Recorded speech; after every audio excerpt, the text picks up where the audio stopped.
All right, we can get started. Hello, everyone.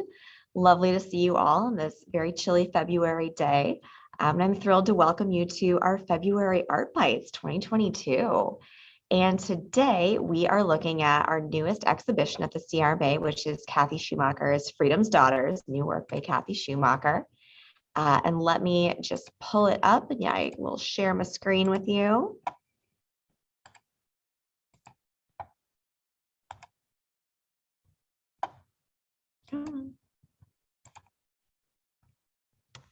And I'm very excited about this one. Kathy and I have been talking about this exhibition for a long time, and it's finally come to fruition, and it's wonderful.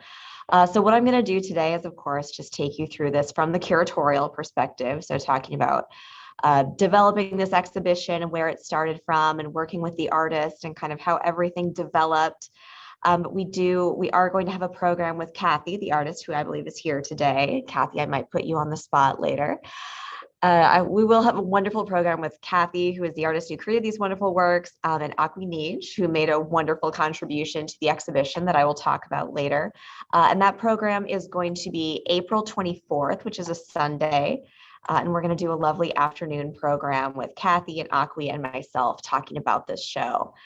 So that will be wonderful as well. And as you'll see, as I go through the exhibition, there is a plethora of didactic material about this show. So there is, if you have questions after this that I can't or Kathy can't immediately answer, I definitely encourage you to come see it in person because there is just so much educational material attached to this show. So I'm very excited about it, and let's get started. So I am just going to start by talking about the original impetus for this show. So I scoot this out of the way. So I started talking to Kathy about Freedom's Daughters back in the fall of 2019, which seems, that's a couple of pandemic years ago, which seems like ages and ages, and just, we were such sweet summer children. When I was talking to Kathy about this initially, she was planning something that she wanted to have on view in 2020, of course, the 100th anniversary of women's suffrage in the United States. That women gained the right to vote in 1920, and now, 2020, it seemed like such a perfect thing. And she was looking up kind of unsung heroes of the suffragette movement. And I can only credit Kathy so much with what she came up with here, because as she was doing all this research, and Kathy has done an exhaustive amount of research for this exhibition, she was realizing that 1920 as a date for women's suffrage really only applied to white women. And that the suffrage movement had a real problem with the color line, and that colored women had been really pushed to the back by the American suffrage movement. And I'm not going to go into all the details of women's suffrage and the timeline, but in American history, we kind of talk about women's suffrage as beginning in 1840, when Lucretia Mott and Elizabeth Cady Stanton were barred from attending the World Anti-Slavery Convention in London, which prompted them to hold a women's convention in the US.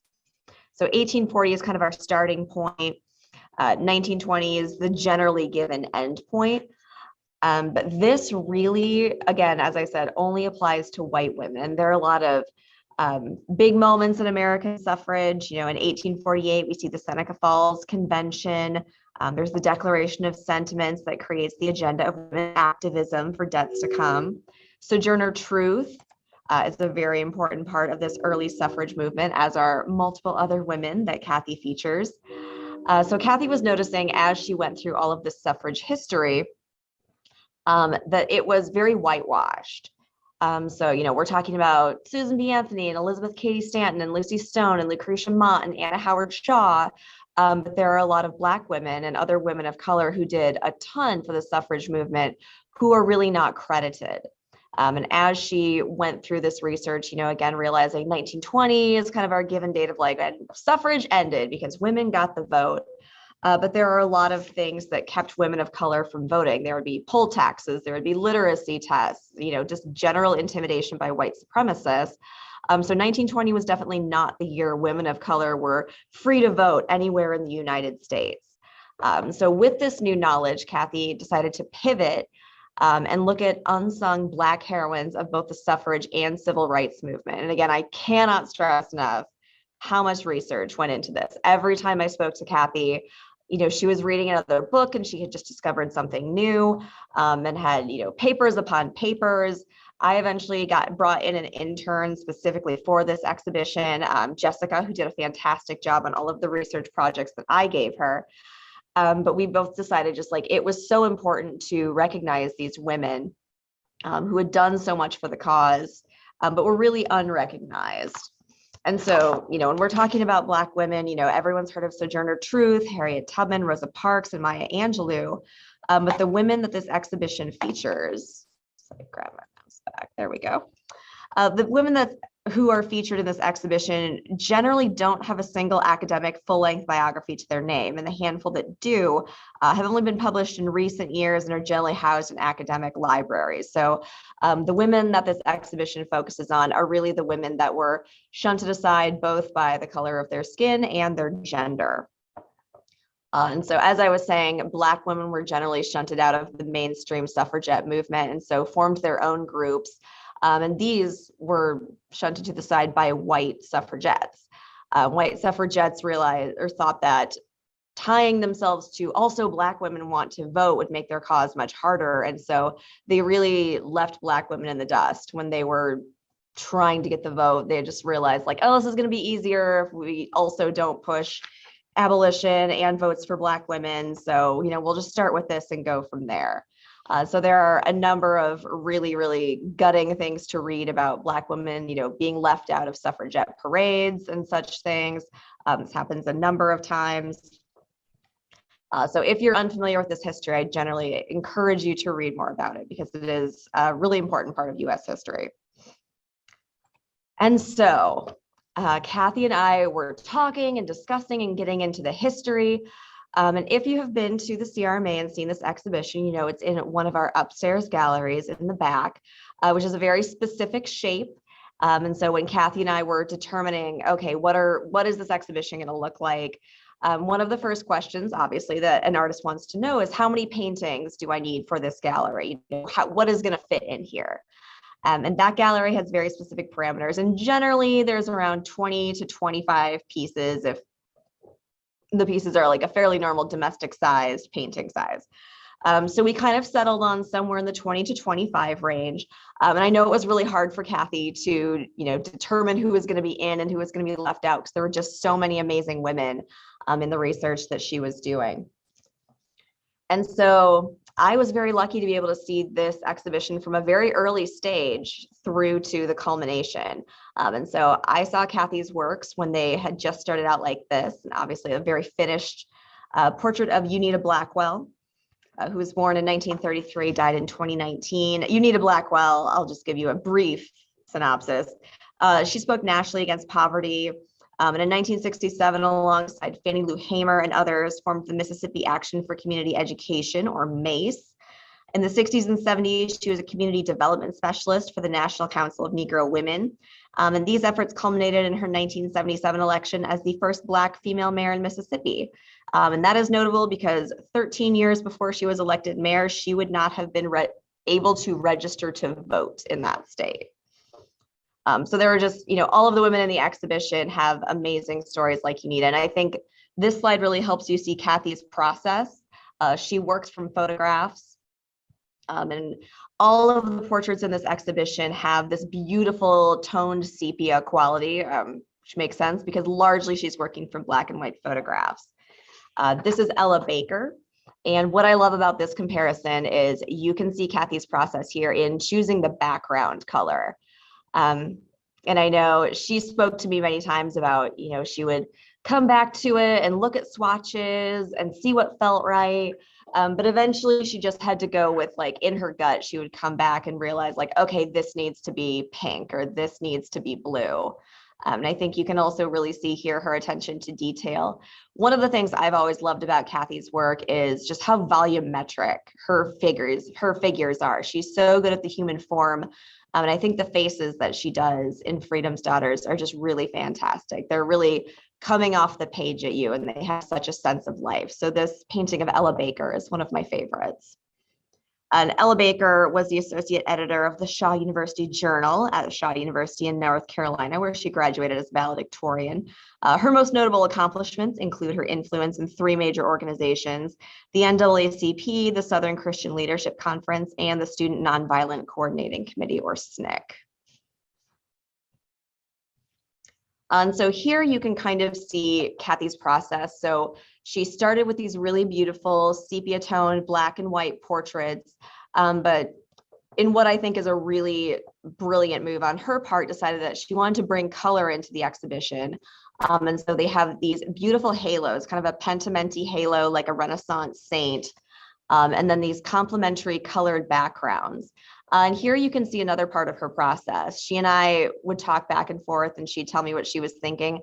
You know, she was debating, are we going to paint the women's names onto the painting? You know, do we need to include a quote? Should there be letters? You know, am I going to completely finish these paintings all the way down to the bottom of the canvas? Or are we going to leave parts unfinished? And so in the exhibition, you can really see the working through process of determining, okay, I'm going to add this and I'm going to use these colors, but do I want to do this? Does it need to be all the way done? Which is really fascinating. And one of the cool things about working with contemporary artists is that in these collections that they create, you can really see their processes and them thinking through the challenges of painting a series like this, where you want them all to be of a type, but you don't want them to feel repetitive. And I think Kathy has done a fantastic job of really differentiating between all of these women. You know, they're all kind of quarter length bust portraits. So it could feel like a very repetitive exhibition, but it doesn't because of the choices that Kathy made, which I think are really fantastic. And so again, here you can see you're toying with the idea of, do we include signatures? Do we include the women's names? Are we going to use different handwritings? Are they going to go all the way down? You can see some of her beautiful sketches on the wall. These are obviously my working photos that I took every time I was lucky enough to visit Kathy in her studio. And some more here. And I just think these are fascinating. You can get both a real sense of, again, how good Kathy is at creating the volumes of a person's face, and also the really beautiful choices that she made in the backgrounds for these paintings. And some more here. And so here are 2 finished versions and photos that I took.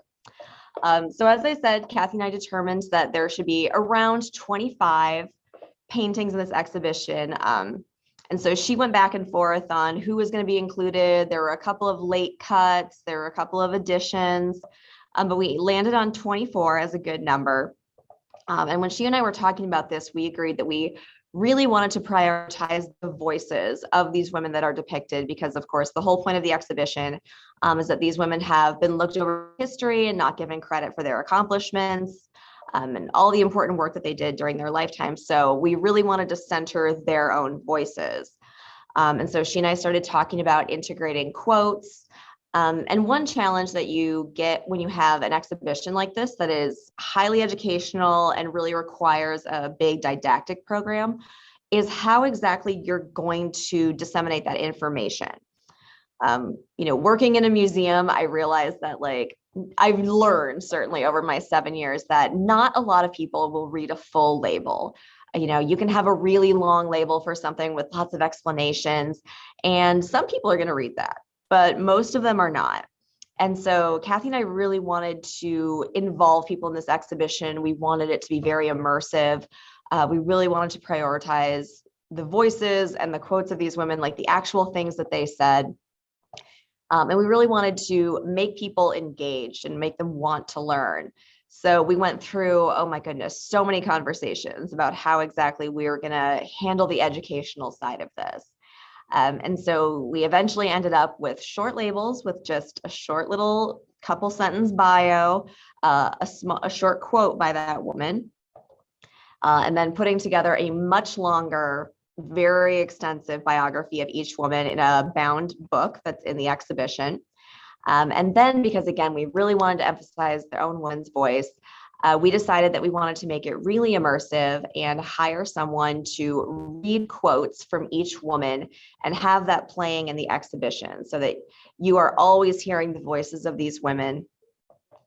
throughout as you are going from painting to painting. And we thought that would make it a really wonderful experience and really, again, emphasize the brilliance of these women that's not often recognized. So that was a lot. Not only did Kathy have to paint all of these paintings and do studies and finish them, she was also doing a ton of research.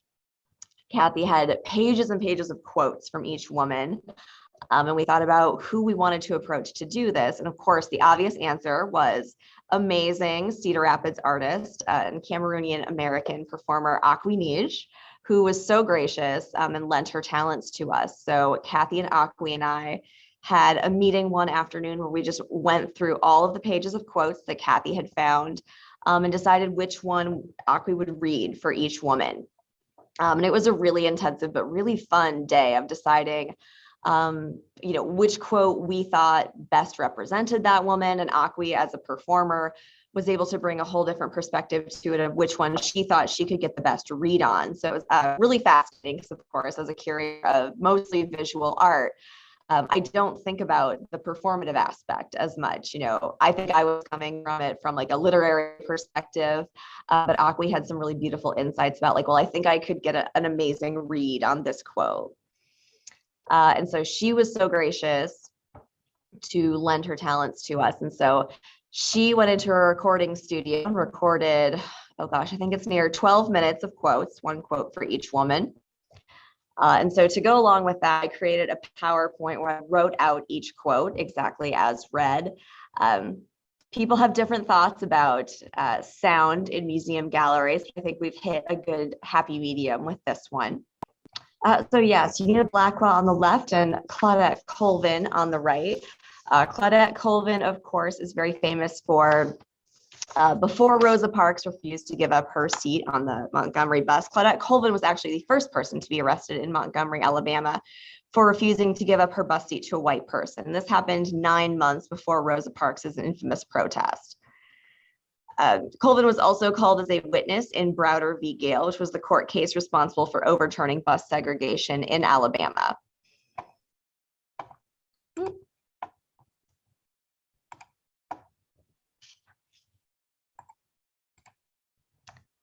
And so here are the 6 portraits that I took when we were looking for some press photos of Kathy's. So these are just absolutely stunning. Again, I'm so impressed with the way Kathy handles the face volumes.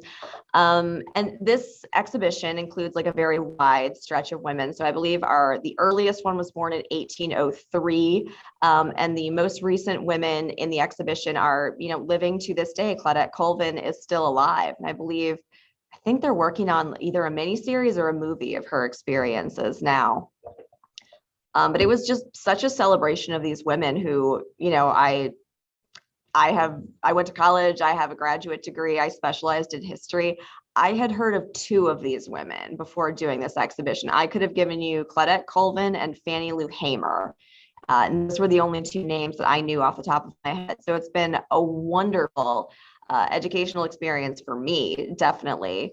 And I know for Kathy as well, we've had a great time just really expanding our knowledge of these women and everything they went through. And many of these women have had horrendous experiences with white supremacy in America, and the things that they went through, again, because of their race and their gender, are absolutely horrific. So it was a really great learning experience for us.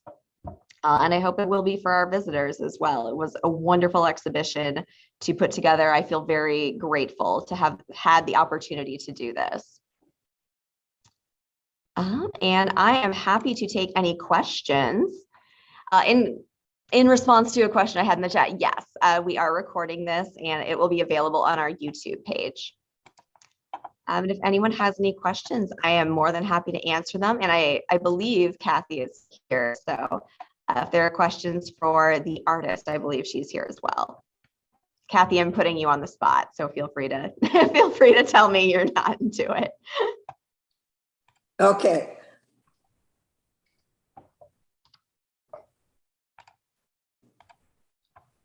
Questions, anyone?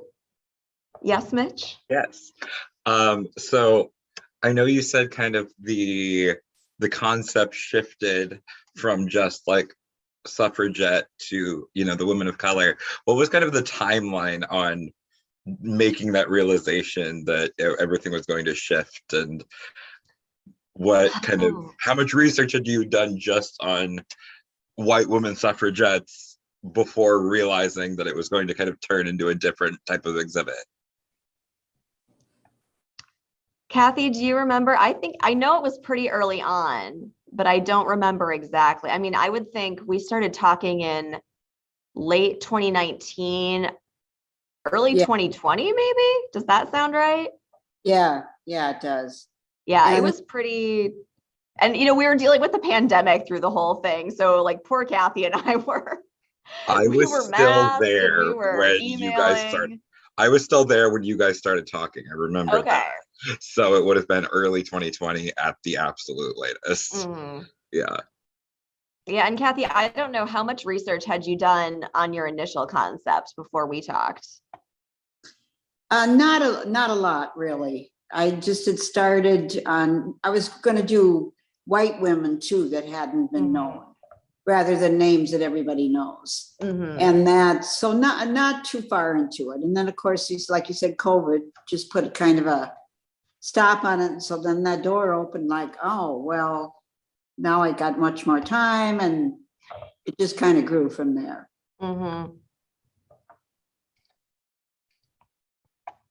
Kathy used her pandemic time very fruitfully. Yeah. Well, then it became a real gift to me too, because it certainly filled up my life and been very rewarding. So it was nice, very nice to have something to work on. Absolutely. Get away from COVID.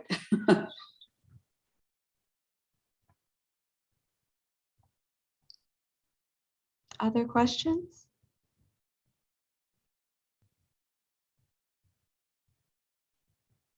It's amazing that these women, how educated, like Sarah Parker Redmond becoming a doctor at age 42. Is it Marianne Shad Carey? I remember correctly, graduating, becoming a lawyer at age 60, going to Howard University. Yeah, I mean, they're very educated women. And Corley Franklin Cook is a descendant from the slaves of Thomas Jefferson. Yeah, they all have such fascinating stories. Like putting together their biographies was an amazing project. Yes, when you consider the times and everything they had to deal with to make that much out of their lives, it's really something. Kathy, this has been a huge project, I know. Are there things that you've learned that now you say, I would love to spend more time on more women or do more research, now that, you've kind of tapped something that, looking at our audience, most of us aren't aware of? Yeah, I very much was thinking, boy, there were so many women, more women I could have done. It was hard to settle in on some. There's just some really fascinating stories out there. And I have thought about that. Boy, I could go on with this for another 25, you know? Yeah, we were saying you could have filled the gallery again with a completely different set. Yeah. And it's so relevant to what's happening today. Their stories, really, their fight for not only just the right to vote, for the right to do anything. I think it's a great time for education, and this may be the only way we can do it. Yeah, it's certainly an avenue to it. And it's so nice that our timing, Black History Month just started, so just kind of fell together. Yeah, it really did. And I think it got bumped once because of COVID. And then we found this time slot and it was perfect. Yeah. We're very excited.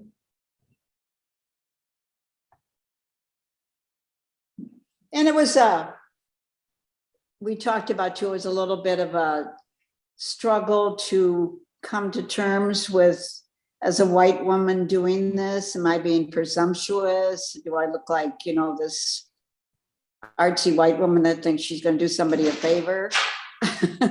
You know what I'm saying? So that became something that we talked a lot about, and Kate really helped with that, with just saying that it's incumbent on us to teach ourselves, not for African American people to teach us about what we did to them. Mm-hmm. I certainly have been doing a lot of reading in the last couple of years, and that was something I just kept coming across, that you shouldn't make it incumbent upon the people who have suffered under white supremacy to teach white people about white supremacy, and that it's something that we need to, and obviously can, educate ourselves about. And so that Kathy and I had talks about that, because we both kind of had the same misgivings of, I don't want to be presumptuous, I don't not want to jump in where we don't need to be. But then we both kind of, I had said, this has been really helpful to me as a way to think about it. And so, yeah, I certainly hope that's what we're doing. And I think we are. And then you mentioned some books, Kate, that book Freedom Daughters. I understand you have some of those in the museum store. We do, yes. The book Freedom's Daughters, from which we swiped the exhibition title. Oh, and I'm blanking on the author's name right now, but I can look it up. But that, Kathy, that's where you got lots of your information, wasn't it? Yeah. It's Lynn Olson. Thank you. I knew it was Lynn something. And yes, that is it reads like a novel. It's a very interesting book. It's well worth reading. I got a lot of information out of that book. Like personal type information rather than just dates and facts. It was just a great book. Yeah, it really does read like a novel. And we do have, I think, many copies in the museum store. I know Kimberly ordered some to go with the exhibition. Yeah, I would highly recommend that. Mm-hmm.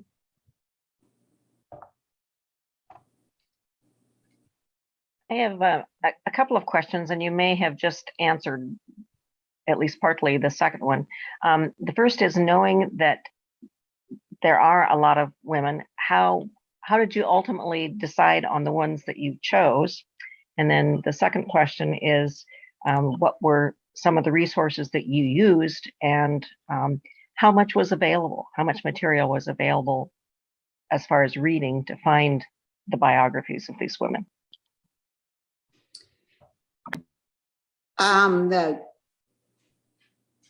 One of the reasons the women I settled in, which helped me, was I had to have a photograph and to do what I wanted to do. And some of them, there just weren't photographs that were doable at all. So that kind of helped me zero in. And information, I got a lot of my information online. When I started out, I went to the library, and the lady there suggested, why don't you get online and go just under images? And so that's what I started doing. And there was lots of different sites for each woman. I did order books. I have books on some of these ladies beyond this Freedom's Daughter book. But as far as choice goes, it did apply somewhat to the photograph that was available. Yeah, I remember you saying there were some women you thought would have been great, but there just wasn't a good image available. Right.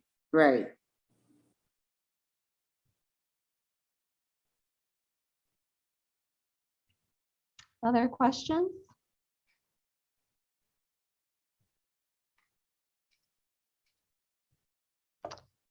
Well, thank you everyone so much. That was wonderful. And Kathy, especially, thank you for being here. It was wonderful to be able to talk directly to you about your work. Well, thank you, Kate. Appreciate you doing it. Absolutely. I do have one question. Kate, yeah. could you speak to what the program will be in April with Kathy and Akwi? And I hope everyone goes to see the show. It's fantastic. Oh, thank you so much, Anne. Yes, in April, Kathy and Akwi, primarily, I'm just going to facilitate and be there on the side. Kathy and Akwi are going to talk about doing this project as like a Black woman and a white woman doing this, coming together of unsung Black heroines in the suffrage and civil rights movement, and how they came to work together and what it added to the project. So I think it'll be a really fascinating conversation. Kathy, do you have anything to add? Did I do a good synopsis? Yes, Kate, I do. I don't want you to just facilitate. I want you to participate because you were just as much as Akwi and I did. It was I never want to oversell myself. People hear me talk all the time. no, you'll be part of it, right? Yeah, Okay. absolutely. Yeah, Akwi came to me and said, let's get brave. Mhm. She said, I'm a Black woman, you're a white woman. We did this project. Let's address that. Let's talk about that. And I think that's a great idea. Mhm. We tend Yeah, to avoid I'm really things. looking forward to it. So April 24th, 2 p.m. everyone will still be Zooming. So hope to see everyone's tiny Brady Bunch style face So in April for that program. is Lynn Olson aware that you've done this, Kathy? No. Okay. Hope that's Just not a curious. lot.